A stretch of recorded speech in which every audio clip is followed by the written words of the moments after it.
Edmund Ironside was born around 990. He was the third son born to King Æthelred of the English and his wife Ælfgifu of York. His brothers were Æthelstan, Egbert, Eadred, Eadwig and Edgar, and his sisters were Eadgyth, Ælfgifu, Wulfhilda, and the Abbess of Wherwell Abbey. His mother died around 1000 and his father remarried, this time to Emma of Normandy, whom he had two sons with, Edward and Alfred, and a daughter named Goda. Edmund was close to his older brother Æthelstan, and they felt threatened by Emma's ambitions for her own sons.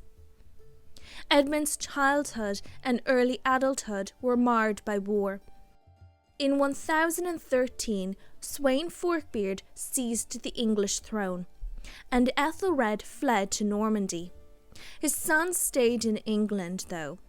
In February 1014, Sweyn died, and Canute was accepted by many as king. However, Æthelred returned to England, and with the help of Edmund, launched an attack, forcing Canute to flee. Æthelred was renamed King of the English.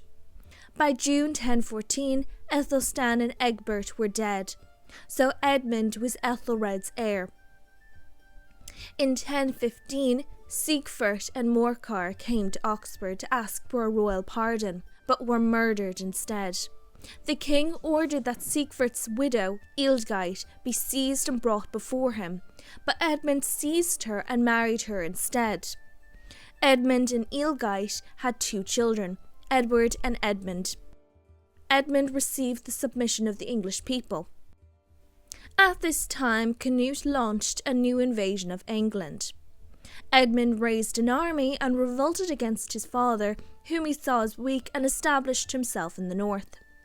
Over the coming months, Canute conquered most of England, and Edmund rejoined Æthelred in his efforts to fend off the Danes. On the 23rd of April, 1016, Æthelred died. Edmund and Canute fought against each other, with Canute defeating Edmund at the Battle of Ælfstan on the 18th of October 1016. The two men agreed to divide England, with Edmund taking Wessex and Canute taking the rest of England. However, when Edmund died on the 30th of November that year, Canute took over the rest of England as its king. Canute sent Edmund's children to Sweden instead of killing them. King Olaf of Sweden sent them to Kiev, where his daughter was the Grand Princess. They eventually ended up in Hungary, where Edmund died, but Edward survived. Edward married a woman named Agatha. They had 3 children, Edgar, Margaret, and Christina. Edward returned to England in 1057, but died within a few days of arrival. His son Edgar was briefly proclaimed king after the Battle of Hastings in 1066, but submitted to William the Conqueror. Edward's daughter Margaret married King Malcolm III of Scotland.